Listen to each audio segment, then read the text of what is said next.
The National Disaster Risk Reduction and Management Council urges residents in areas where a typhoon alarm is up to be ready to go to a safer places due to incoming tropical storm Helen. Several provinces in northern Luzon have been placed under storm signal number 1 due to the threat of the weather disturbance. Residents in the country's eastern seaboard and other parts of Luzon, including Metro Manila, were also advised to expect moderate to heavy rainfall wrought by Helen.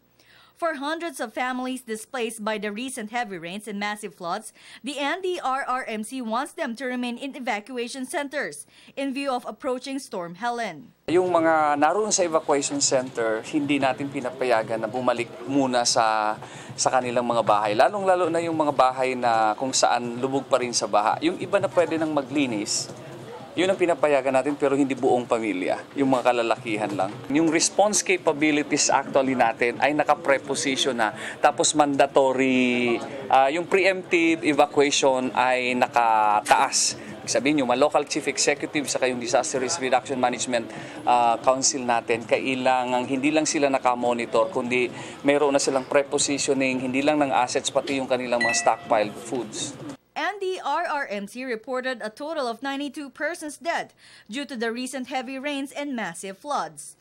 Metro Manila accounted for 32 persons dead, Region 1, 6, Region 3, 38, Region 4A, 15, and Region 4B, 1 person dead. Sana wag nang madagdagan 92 para hindi tayo makaabot sa 100. Pero we do not close the possibility kasi yun nga, mga baha ito, kalimitan na huhukay yung mga bangkay kapag nag-recede na yung tubig. The number of evacuees was also placed at 761,189 families, or more than 3.4 million persons. According to Director Olyat, it may increase in the next days due to Tropical Storm Helen. The initial cost of damages to agriculture and infrastructure reached for more than 616 million pesos. Damage to infrastructure alone was more than 596 million pesos and 19 million pesos in agriculture. To date, several areas in the provinces of Bulacan, Pampanga, Tarlac, Pangasinan, Rizal, Laguna, Cavite, and Batangas remain flooded.